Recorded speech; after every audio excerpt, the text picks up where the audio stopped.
बहुत सारी चीजों को खुद ब खुद मुश्किल कर लेते हैं। टीवी पे खबर आती है फैसलाबाद के दो बैल हैं, भोलू और ढोलू, पता नहीं कितने मन उनका वजन है। उनसे पूछा जा रहा है कि भोलू ढोलू खाते क्या है, तो कहते हैं बादाम खाते हैं, मक्खन खाते हैं। ये जनाब पता नहीं इनको दूध कितने किलो रोज पीते हैं, और भोलू ढोलू बेचारे से खुद नहीं चला जा रहा। लग ऐसे रहे जैसे वो खुद कह रहे हैं मेहरबानी करो हमें ज़िबा कर लो, अब तो उठा बैठा भी नहीं जा रहा। ओ खुदा के बंदो, दीन की असल हकीकत को समझो। ये तो हुजूर ने फरमाया खूबसूरत जानवर लाओ, ये किस हदीस में आया है कि उसे बादाम खिलाओ? आज लोग इंसानों को रोटी नहीं मिल रही और जानवरों को बादाम खिला रहे हो। को करने इसके हिस्से में जो अल्लाह ने शय रखी है ना, वो चारा है। इसको चारा खिलाओ और अच्छे तरीके से पेट भर के खिलाओ।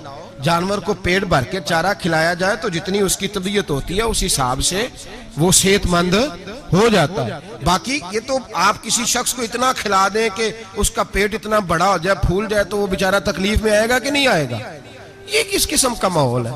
एक बकरा बिका है लाहौर में और सेठों ने शर्तें लगाई हुई हैं, मैं 5 लाख का लाया हूं तो मैं 9 लाख का। ये क्या चक्कर हुआ?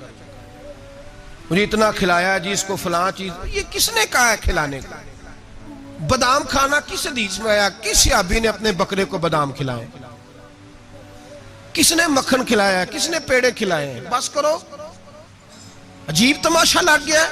और यहां तो इतनी बुरी हालत हो गई है कि औरतें नाचने लगी हैं कुर्बानी के जानवरों के आगे, बीबियां बेचने लगी हैं। अल्लाह के गजब को आवाज ना दो। ये कुर्बानी है कि हर चीज का, मजहब की हर शय का मजाक बना दिया है। जिस दीन ने औरत की अपनी कुर्बानी भी हो तो उसको ज़िबा करने की इजाजत नहीं दी, मर्द ज़िबा करेगा। जो दीन कहता है कि औरत ज़िबा नहीं करेगी, वो औरत बेच सकती है अल्लाह के जानवर। यहां जिसका मैंने रमजान में भी कहा था, फिर बात दोहराता हूं, सारा साल नाचते गाते हैं और ईद का मौका आता है तो 2-4 मौलवी बिठा के वो दीन सिखाना शुरू कर देते हैं। कोई पता ही नहीं, कोई खबर ही नहीं। जिस बोतल में कल तक शराब बिक रही थी उसी में दूध पिलाओगे? जिस बर्तन में कल तक पेशाब था उसमें आज लोगों को शहद पिलाओगे? बस करो, ये मजाक नहीं, ये रसूलुल्लाह का दीन है। नबी पाक सैयद आलम सल्लल्लाहु ताला अलैहि वसल्लम ने कोई जिम्मे औरत के कोई चीज नहीं लगाई ऐसी जिसमें उसे मर्दों के साथ शामिल होना पड़े। और औरत समझ ही नहीं रही कि ये उसकी तजलील है, इज्जत नहीं। साबन बिक रहा है तो साथ बीबी खड़ी है, शैम्पू बिक रहा है तो औरत उसकी जो है वो ऐड दे रही है। ये इज्जत है औरत की? रुसवा कर दिया तुमने हर शय में औरत। अब कुर्बानी के जानवर भी बीबी बेचेगी? गैरत कहां गई इस कौम की?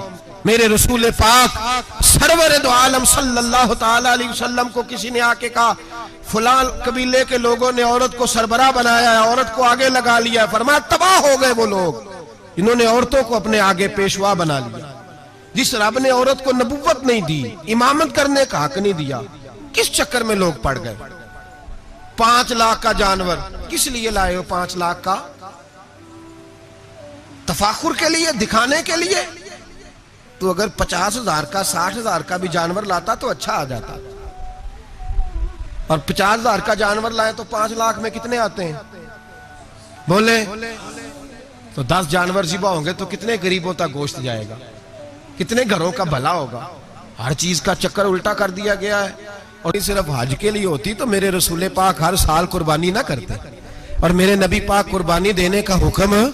एक और बात बड़ी लोग पूछने लगे, कहते जी गाय की होती है, भैंस की भी होती है कि नहीं? चलो जी, अब नई बात निकल आई। हदीस पाक में लफ्ज आया ऊंट का। नबी पाक ने फरमाया बकरा 1 साल का, गाय 2 साल की, ऊंट 5 साल का। हदीस में लफ्ज आ गया ऊंट का। अब को बंदा कहे पहले बताएं नारका के मादा का, तो मैं किधर से आपको हदीस निकाल के दूं जिसमें नार भी और मादा अलग-अलग हो? हदीस पाक में जिक्र आ गया दुम्बे का, मेंढे का। अब बाकी जो सारे जाग रहे हैं ना, अब गौर फरमाएं, बाकी एक बकरा है, एक छतरा है, एक दुम्बा है, एक देसी बकरा है, एक पहाड़ी बकरा है, तो लहदा लफ्ज कहां से निकाल के दिए जाए? ये सारी अनवा हैं, अकसाम हैं, नौ हैं। इसी तरह भैंस भी गाय की एक किस्म है। इमाम आज़म अबू हनीफा फरमाते हैं अन्नौ मिन्हु, ये उसकी एक किस्म है, 9 में से है, गाय की 9 में से है। आप आम लफ्ज बोलते हैं तो कहते हैं बकरा, चतरा, गाय, भैंस, आम लफ्ज है ना। तो जब गाय कह दिया तो आपको बंदा कहे गाय आया तो पहले बताएं गाय तो है, तो इसमें बैल शामिल है कि नहीं। तो गाय की जितनी किस्में है ना, हमारे मुहद्दिसीन भैंस को गाय में शामिल करते हैं। भैंस गाय की एक किस्म है। तो नबी पाक सल्लल्लाहु अलैहि वसल्लम ने जब गाय का लफ्ज इस्तेमाल किया तो भैंस उसके अंदर आ गई। तो अगर गाय की कुर्बानी जायज है तो भैंस की कुर्बानी भी जायज है। अगर बैल की कुर्बानी जायज है तो कट्टे की कुर्बानी भी 100% जायज है। उसके अंदर 7 हिस्से डाले जाएंगे, उसे कुर्बान किया जाएगा, ये जायज है। अगर आप शरई लफ्ज निकाल के दिखाने को कहेंगे तो फिर तो बड़ी चीजों में लोग उलझ जाएंगे। फिर कैसे निकाला जाएगा खस्सी की जायज है कि नहीं, जो खस्सी नहीं उसकी जायज है कि नहीं, फलां की। तो इन तफसीलात, हाँ बहुत सारी चीजों की तफसीलात हदीस में है, लेकिन सारी चीजों की मौजूद नहीं। इसलिए मेरे अजीज याद रखें, भैंस की कुर्बानी भी होगी, गाय की भी होगी, बैल की भी होगी, कट्टे की भी होगी। जिनकी नहीं उनकी नहीं। हमने कभी कहा हरन की कुर्बानी भी होगी या मुर्गी की कुर्बानी भी होगी। तो हदीस मुबारका के अंदर जो चीजें मौजूद हैं उनकी जितनी इकसाम है उन सब की कुर्बानी करना हाँ जायज है। और मेरे नबी पाक सल्लल्लाहु अलैहि वसल्लम ने फरमाया जानवर खूबसूरत हो, लंगड़ा ना हो, काना ना हो, जख्मी ना हो, खूबसूरत जानवर लाओ, उसको ला के ज़िबा करो। लोग कहते हैं चलो उतने पैसे अल्लाह के रास्ते में दे दें, तो ये काफी नहीं काफी। मुस्लिम शरीफ में, बुखारी शरीफ में मेरे नबी पाक सैयद आलम सल्लल्लाहु ताला अलैहि वसल्लम ने फरमाया 10 जिलहज को, 10 जिलहज को अल्लाह की नजर में इब्ने आदम का सबसे पसंदीदा अमल। लेकिन ना 10 जिलहज को, कल 10 जिलहज है तो बड़े काम होंगे, फजर की नमाज भी होगी, तकबीराते तशरीक भी पढ़ी जाएंगी। आज फजर से शुरू हो गई ना, 9 की फजर से लेकर 13 की असर तक तकबीराते तशरीक पढ़ी जाएंगी। अल्लाहु अकबर, अल्लाहु अकबर, ला इलाहा इल्लल्लाह वल्लाहु अकबर, अल्लाहु अकबर वलिल्लाहिल हम्द, अल्लाहु अकबर, अल्लाहु अकबर, ला इलाहा इल्लल्लाह वल्लाहु अकबर, अल्लाहु अकबर वलिल्लाहिल हम्द, अल्लाहु अकबर, अल्लाहु अकबर, ला इलाहा इल्लल्लाह वल्लाहु अकबर, अल्लाहु अकबर वलिल्लाहिल हम्द। कोशिश करें जब भी पढ़ें 3 बार पढ़ें। तकबीराते तशरीक भी पढ़ी जाएंगी, फजर की नमाज भी कल होगी, ईद की नमाज भी होगी, लोग और भी कुछ जिक्र अज़कार करेंगे। लेकिन मेरे नबी पाक सल्लल्लाहु अलैहि वसल्लम ने फरमाया 10 जिलहज को अल्लाह को अपने बंदे का जो काम सबसे ज्यादा पसंद है वो ये है कि वो अल्लाह के रास्ते में जानवर का खून बहाए। हालांकि नमाजें भी हैं, अज़कार भी हैं, तकबीरात भी हैं, सारा कुछ है, पर अल्लाह को सबसे ज्यादा क्या पसंद है? जानवर को कुर्बान करना। ये अल्लाह को बड़े खूबसूरत लफ्ज नबी पाक अलैहिस्सलाम ने फरमाया, कुर्बानी का जानवर कयामत के दिन अपने सींगों और खुरों समेत आएगा, और जिसने कुर्बानी की होगी उसकी बख्शिश करवा के उसे जन्नत में लेकर जाएगा।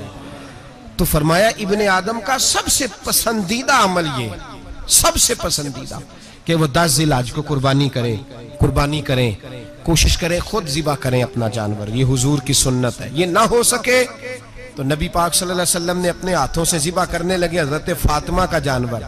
तो फरमाया फातिमा इधर आके इसके पास खड़ी हो जाओ, मैं तुम्हारा जानवर ज़िबा करने लगा हूं। अपने जानवर के पास खड़े हों। मेरे जो भाई ज़िबा करने का काम करते हैं ना, कसाब हम कहते हैं, सारे कसाब नहीं होते, बहुत सारे लोग ये सादत हासिल करते हैं और बड़ी नेकी का काम करते हैं, अल्लाह उन्हें बड़ी बेहतरीन जज़ा अता फरमाएगा, बड़ा खैर का काम करते हैं। लेकिन चूंकि रश होता है ऐसे लोगों के पास, थोड़ी जल्दी भी होती है, पहले तो कोशिश करें तकबीर खुद डालें, ये नहीं हो सकता तो करीब खड़े हों। हमारे यहाँ एक रिवाज ये भी है कि 2 बंदे हाथ रखते हैं, ज़िबा वो कर रहा होता है तो जिसकी कुर्बानी होती है उसको कहते हैं तू भी साथ हाथ रख, होता है ना जी बहुत सारी जगहों। अब हुक्म ये है शरीयत इस्लामिया का कि जब जानवर ज़िबा करेंगे तो पढ़ेंगे बिस्मिल्लाही अल्लाह, बिस्मिल्लाही अल्लाह। हाँ, नबी पाक सल्लल्लाहु अलैहि वसल्लम ने लंबी दुआ पढ़ी, सहाबा भी लंबी दुआ, इन्नी वज्जहतु वजहिया लिल्लज़ी फतरस समावाति वल अर्द हनीफम वमा अना मिनल मुशरिकीन, ये भी पढ़ा। और फिर मेरे रसूल पाक सल्लल्लाहु अलैहि वसल्लम ने यह भी कहा कि अल्लाह मेरी तरफ से कबूल फरमा, मेरी उम्मत, मेरी अहले बैत की तरफ से कबूल फरमा। सहाबा जब जानवर ज़िबा करने लगते पहले ये दुआ पढ़ते, फिर कहते अल्लाहुम्मा तकब्बल मिन्ना कमा तकब्बलता खलील का इब्राहीम अलैहिस्सलाम व तकब्बलता हबीब का मोहम्मद सल्लल्लाहु अलैहि वसल्लम। ऐ अल्लाह हमसे भी कबूल फरमा जैसे तूने हजरत इब्राहीम से कबूल फरमाई और जैसे अपने हबीब हजरत मोहम्मद सल्लल्लाहु अलैहि वसल्लम से कबूल। ये सारी दुआ पढ़े और जब जानवर ज़िबा करने लगे तो फिर पढ़े बिस्मिल्लाही अल्लाह बिस्मिल्लाही अल्लाह। अच्छा, दो आदमियों ने हाथ रखा हुआ है, दो आदमियों ने। अब अगर एक ने भी ना पढ़ी बिस्मिल्लाह अल्लाहु अकबर तो जानवर हलाल नहीं होगा, दोनों को पढ़ना पड़ेगा। ये मसला याद रखें। एक और बात भी बतानी है आपको, वो भी आपने याद रखनी है। कुर्बानी के बड़े जानवर में कितने हिस्से होते हैं? 7। अब 7 हिस्सों में 7 की नीयत कुर्बानी की होनी चाहिए, 7 की। 6 हिस्से डाल गए, जो चले थोड़े से ज्यादा अमीर लोग नहीं थे, नॉर्मल थे, उन्होंने 6 हिस्से डाल लिए। 7वां अमीर आदमी था, उसको जाके कहा यार एक हिस्सा नहीं मिल रहा, तो चल तूने तो 2-3 बकरे लिए हुए हैं, तू भी शामिल हो जा। उसने पहले तो कहा नहीं यार मैंने अब ले लिए। फिर जब इसरार किया तो कहा चलो ठीक है, बड़े गोश्त का कीमा करा लेंगे। तो इस तरह करो, डाल लो मेरा भी हिस्सा। अब 6 की नीयत कुर्बानी की, 7वें की गोश्त की, किसी की भी कुर्बानी नहीं होगी, गए सारे। अब उसके लिए शर्त क्या है कि उसको भी आप, असल में हमें मसाइल नहीं आते, ना हम सीखते हैं ना पता करते हैं, फिर खराबी होती है। अब उससे कहें कि यार कुर्बानी से पहले पहले अपनी नीयत का इरादा कर, अपनी नीयत का इरादा कर, बता कि तेरी नीयत क्या है, अगर गलत है तो सही कर ले, ताकि सबकी कुर्बानी तू बता। ये जो तू रख रहा है कुर्बानी, तो किसकी कुर्बानी कर रहा है? दादाजी के नाम की, अब्बा जी के नाम की, अपने पीर के नाम की, उस्ताद के नाम की, या रसूल पाक सल्लल्लाहु अलैहि वसल्लम के नाम, नबी पाक के नाम की? उससे पूछें और जो वो नीयत बताए उस नीयत की दुआ होगी, उसकी तरफ से कहा जाएगा अल्लाह उसकी तरफ से इसे कबूल। मेरी बात की समझ आ रही है मेरे अजीजों को? और इस इरादे के साथ कुर्बानी, अगर एक की भी नीयत खराब हो गई तो मसला बिगड़ गया। इसलिए इन मसाइल को, और नबी पाक के नाम की जो कुर्बानी होगी, सुभान अल्लाह। मैं करामात का ज्यादा कायल नहीं, हम करामात के नहीं कैफियत के कायल हैं, कैफियत की। और दीन वैसे भी लफ्जों का नाम नहीं, कैफियत का नाम है। मेरे हस्सा फरमाया करते थे हम करामत से ज्यादा कैफियत के कायल हैं। अगर मुरीद सारी जिंदगी करामतें सुनाता रहे और कभी उसे मदीने जाने का शौक ही पैदा ना हो, कभी नबी पाक के नाम पे आंसू ना आए, तो फिर करामत का फायदा नहीं, कैफियत तो मिली नहीं उसे। हम कैफिया, इसी तरह हम नजराने के नहीं नजर आने के कायल हैं। तो भाई ये याद रख ले, कैफियत का नाम दीन है, नबी पाक के नाम की कुर्बानी। में कायल तो नहीं करामत का, लेकिन एक बात मैंने अपने एक उस्तादों से, एक बुजुर्गों से सुनी है, मेरा दिल करता है वो सुना दूं आपको। और बुजुर्गों का कौल है, असल रंग जो मैं अर्ज कर रहा हूं उसी रंग में इसको रखिएगा, और जिस हद तक मैं बात कर रहा हूं उसी हद तक रखिएगा। अब हर आदमी के पास मोबाइल होता है, फौरन बात रिकॉर्ड होती है, फौरन मीडिया पे जाती है, फौरन लोग कमेंट्स करते हैं। तो भाई जिस हद तक सुनाऊंगा उसी हद तक रखिएगा। मेरे एक बुजुर्ग फरमाया करते हैं कि नबी पाक के नाम का जानवर ज़िबा करो और वो गोश्त उस आदमी को खिलाओ जिसका हाफजा कमजोर है, अल्लाह उसे वसी हाफजा अता फरमाएगा। और फरमाया करते कि मेरा तजर्बा है, नबी पाक के नाम का जानवर ज़िबा करो और जिस आदमी से कोई गुनाह नहीं ना छूटता, किसी गुनाहों में उलझ गया है, उसे वो वाला गोश्त खिलाओ, अल्लाह उसके दिल में नूर पैदा फरमाएगा और गुनाह से नफरत हो जाएगी उसे, जो नबी पाक के नाम का जानवर हो। तो हम जो सीखने वाले लोग होते हैं, हमारा दिल करता है कि चलो थोड़ा सा अपनी तरफ से भी पूछ लें। तो मैंने कहा हुजूर अगर बीमार को खिला दें तो फरमाने लगे खिला दो, अल्लाह सेहत देने वाला है, पर बीमार के लिए दवाइयां बड़ी इजाद हो गई है, गुनाहगार की दवाइयां नहीं मिलती। बीमारों की दवाइयां बड़ी हैं, गुनाहगारों की नहीं मिलती। गुनाहगार को खिलाओ, इसलिए कि जो चीज मुस्तफा के नाम से मंसूब हो जाती है, रब उसकी बड़ी कदर फरमाता है, अल्लाह उसकी बड़ी कदर करता है। जो चीज नबी पाक के नाम से मंसूब हो जाती है, अल्लाह उसकी बड़ी कदर फरमाता है। मेरे नबी पाक अलैहिस्सलाम ने फरमाया, मेरा कलमा पढ़ने वाला मोमिन जब दोजक से गुजरेगा तो दोजक कहेगी जल्दी जल्दी गुजर जा, जल्दी जल्दी जहन्नम की आग कहेगी जल्दी जल्दी गुजर जा, जल्दी। तो मोमिन कहेगा तू तो आ गया, तुझे क्या बात हुई, पुल सिरात से गुजर रहा है, क्या मसला हुआ। उसके पास से गुजर रहा है दोज़ख के, तो पास से गुजरते वक्त भी कहते हो जल्दी गुजर जा, कहीं ऐसा ना हो कि तेरे नूर की चमक मेरी आंख को ही ठंडा कर दे। ये शान है उनके गुलामों की, तो सरकार का आलम क्या होगा। तो मेरे रसूल पाक अलैहिस्सलाम से जो शय मंसूब हो जाती है उसकी अल्लाह बड़ी कदर फरमाता है, जभी तो हमारी कदर है। अल्लाह फरमाता है कुन तुम खैरा उम्मतिन, तुम जिस तरह के भी हो सबसे अफजल, इसलिए कि मेरे मोहम्मद का कलमा जो पढ़ते हो सल्लल्लाहु अलैहि। तो कुर्बानी करें, अच्छी नीयत के साथ करें, खुलूस के साथ करें। कुर्बानी के गोश्त के 3 हिस्से करने। एक देना है खालस गरीब लोगों को, जी क्या देना है उनको, जी गरीबों को क्या देना है, नाल झिड़का नहीं देनिया 250 आ भी गए हो तुसी, अजे तो खल भी नहीं लाई, चिड़का नहीं देनी है, और जो तेरे दरवाजे तक चल के आ गया। और अल्लाह पाक से डरा कर, बस ये सोच के उसने तुझे देने वाला बनाया है। भाई ये सोच कि कोई किसी के दरवाजे तक नहीं जाता, ये सोच वो बड़ा बेनियाज है, कुछ का कुछ कर देता। तेरे दरवाजे तक आ गया ना, बस ठीक हो गया। तू समझ कि उसने तुझे बड़ी इज्जत दी है, तेरे दरवाजे तक छापर लेके आया, झिड़के ना दे, उत्ते बह जा, तू आ भी गया है, ऐसे ना कर, ऐसे ना कर, बिल्कुल। बस जो आ गया है ना उसको इज्जत दे, वकार दे। गरीब को गोश्त देना है, 7 झिड़के नहीं देनी।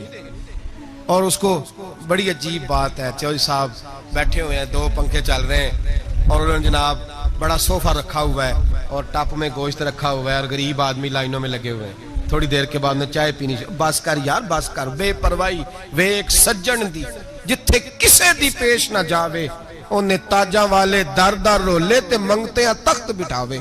डर उसकी बेनियाजी से, देख जो तेरे दरवाजे तक आ गया, बस आ गया, इतना ही काफी है, इतना ही काफी है, और इसी पे इक्तिफा कर। और कसाई से भी मेरी गुजारिश है कि फटाफट जिबा करना है, अगले घर भी जाना है। जानवर में अभी जान होती है तो खलड़ी उतारनी शुरू कर देते हैं, जुल्म है। जिस महबूब ने फरमाया है कि जानवर के सामने जानवर जिबा ना करो, जिन्होंने कहा कि जानवर के सामने छुरी तेज ना करो, उन्होंने तुम्हें कैसे इजाजत मिल गई हो। भाई कुछ नहीं होता, अल्लाह खैर करेगा। और आप भी कसाई की मिन्नत करें, लड़ाई नहीं करें, गुजारिश करें, कहीं जरा ठहर जा यार, 2 मिनट ठहर, ठंडा होने दे, इसे ठंडा होने दे। जिंदा आदमी की खाल उतारें तो कितनी तकलीफ होती है, इतना जुल्म। मैंने देखा उसी वक्त उसने लटका दिया, पैर काटने लग गया, फटाफट ना, ठंडा होने दें। नबी पाक सल्लल्लाहु अलैहि वसल्लम ने मना फरमाया, जानवर ठंडा हो का गोश्त बनाए अच्छे तरीके से, कुछ नहीं होने लगा, कोई मसला नहीं है ऐसा। वो जो हमारे यहाँ मशहूर है ना, ईद वाले दिन रोजा होता है तो कुर्बानी के गोश्त से ही खोलना है, रोजा कोई नहीं होता। बस इतनी बात है कि अच्छी बात है, मुस्ताहब है, अच्छा फेल है कि आप सबसे पहला खाना कुर्बानी का गोश्त ही खाएं। तो शुगर वाले बेचारे की शुगर लो हुई है, गोश्त मिलेगा 5 बजे, वो तो मर जाएगा। तो कोई जरूरी नहीं, वो खाना खाए जो घर में मौजूद है, नाश्ता वो करे, कोई ऐसी बात नहीं। गोश्त बन जाए तो वो खा ले, कोई रोजा नहीं, ईद वाले दिन कोई रोजा नहीं होता। यौम अरफा का रोजा है, ईद वाले दिन का कोई रोजा नहीं। बहरहाल उस गोश्त के 3 हिस्से करें, एक खालस गरीब आदमी को, दूसरा रिश्तेदारों को, अजीजों को, पड़ोसियों को, तीसरा घर में रखें, इस्तेमाल करें, खाएं। सारा गोश्त घर में रखना भी जायज है और सारा बांट देना भी। मैंने पिछले जुमे भी कहा था, फिर याद कराता हूं, जो लोग कुर्बानी करते हैं ना, वो वाले लोग हैं जिनके घर में आज भी गोश्त पकेगा। कुर्बानी देने वाले वो लोग हैं जो हफ्ते में हर 3 दिन गोश्त खाते हैं, फल भी खाते हैं। तो आप तो सारा साल खा रहे हैं, हर जुमे वाले दिन 3 किलो बकरे का गोश्त आता है। तो जो कुर्बानी का गोश्त है वो बांट दे, सारा गरीब को दें।